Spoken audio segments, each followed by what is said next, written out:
Hey, what up guys, Nako here. Today part 1 of our what we know about the Taken King and why Xur finally sold the Gjallarhorn. Let's go for it! So Xur is finally selling the Gjallarhorn, huh? He should have sold this thing earlier, seriously. I mean, I'm happy to finally have one, but as far as I know, Bungie's going to nerf the horn in the next couple of weeks, or at least before the release of the Taken King. And what they basically do now is making the most rare weapon in the game common and nerf it afterwards.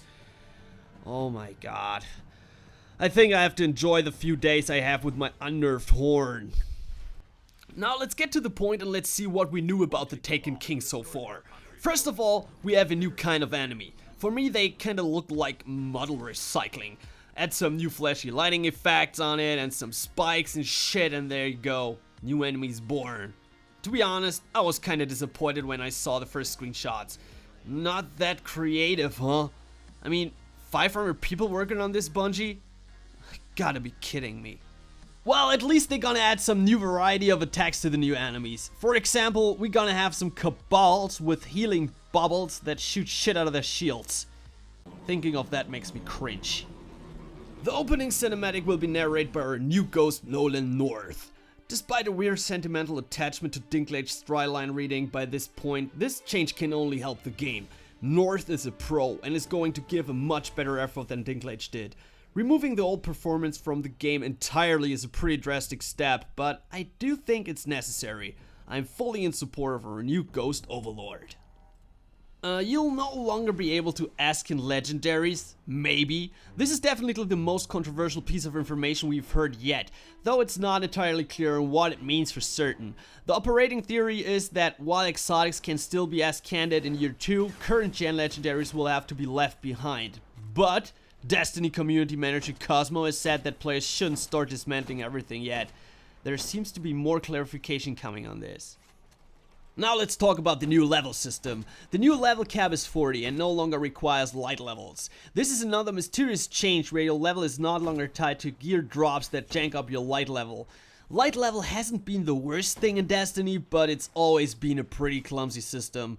Changing to at least some sort of XP based system means that maybe doing a zillion bounties, missions, strikes and so on may still contribute to ranking up. And you can do more than just grind endgame content on repeat to find those magic armor pieces.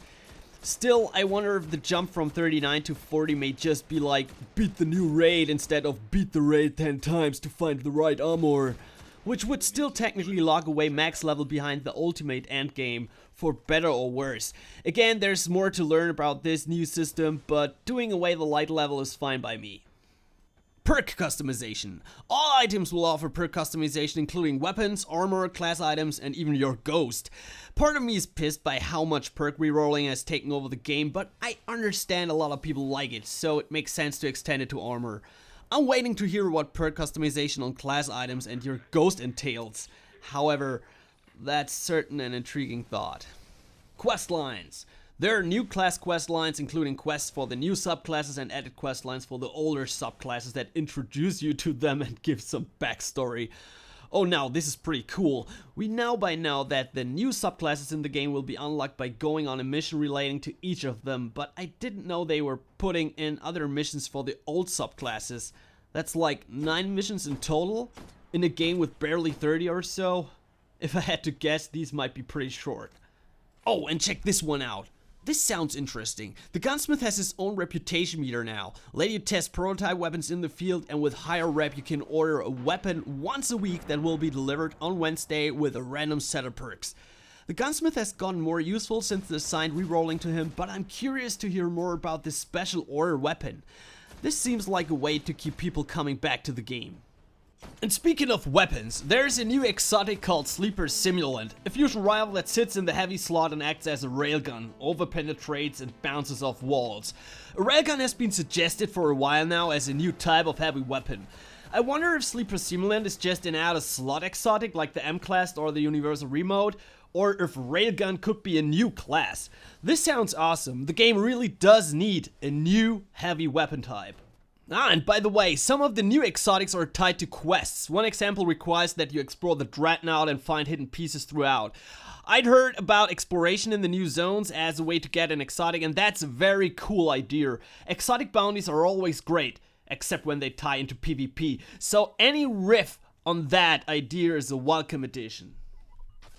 Well, that's it for part 1 of our What We Know About Taken King. Big shout out to Dempowerz who put together an awesome list about all the changes. Thanks a lot for watching, guys, and please post in the comment section below what you think of all the changes. As always, like if you like, dislike if you don't like this shit, and feel free to subscribe to our channel for more awesome Destiny and gaming stuff. See you next time.